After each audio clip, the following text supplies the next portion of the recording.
The wait is over. E-Rupee is finally here in India.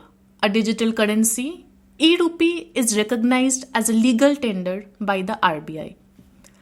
To transfer E-Rupee, one has to first install the app and complete the KYC details. Once it is done, one has to enter their mobile number or scan the QR code, just like UPI. While it sounds similar to UPI transactions, it has its differences. UPI is a payment mechanism. By that, what we mean is you have NEFT, you have RTGS, like that, you have UPI. It is one of the payment systems which enables you to transfer money from person to person digitally. That is through the phone, right? Whereas in case of E-Rupee, E-Rupee is currency. That is, whatever you have as a paper note, that is getting transferred into a digital format. That is what E-Rupee is about. E-Rupee is the means, whereas UPI is the ways. That is the primary difference between the two of them. While talking about E-Rupee, the basic question is how fast will the transactions be? The moment I make the payment to you, it will immediately reflect on your wallet, and hence there is no snag in the transaction. But having said this, where we could possibly find the hitch is that anything digital is internet enabled. So it needs you to have very high internet connectivity. And the other unknown that in E-Rupee that we may encounter as we cross past the testing phases is when volumes increase, will there be a rejection of payment? E-Rupee has two forms, wholesale and retail. Wholesale E-Rupee is used for bank-to-bank transactions, bank-to-bank transfer.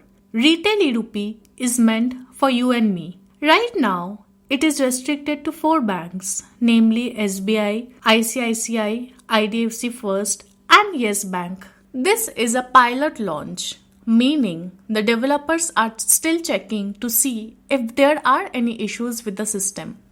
We have to wait for at least 2 months to see if there are any glitches. So, how does E-Rupee stand apart? The advantage is that you don't have to carry a huge wallet in your purse every time you step out. You can transact mobile to mobile. Therefore, there is no issue of counterfeit notes. You don't have to worry about security walking on the roads with your wallet stashed with money. You don't have to stand in ATM queues at all. You can transfer or bring and send out money into your digital wallet sitting at your place, doing it at the time of your convenience. One of the biggest pulls of the E-Rupee, at least as the government says it, is privacy or anonymity. But we do not yet know about implementation and if transactions are anonymous. What we are told right now is that transactions within the wallet are completely anonymous, right? But the moment I'm going to, let's say, assume transfer a lakh of rupee into my wallet, there is a trail of it in my bank statement.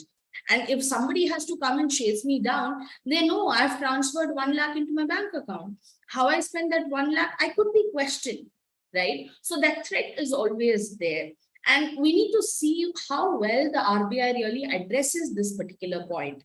Because unless we cross this hurdle, acceptance rate for E-Rupee may be a little thin.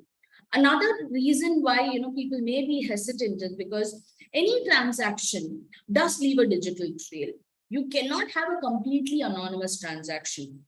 That goes against the spirit of anonymity. So if as a person I want to, continue trading in cash, what will be the propensity for me to migrate to E-Rupee? We don't know, because right now the way it is all modeled, it doesn't seem to be something which is very supportive of anonymity as such.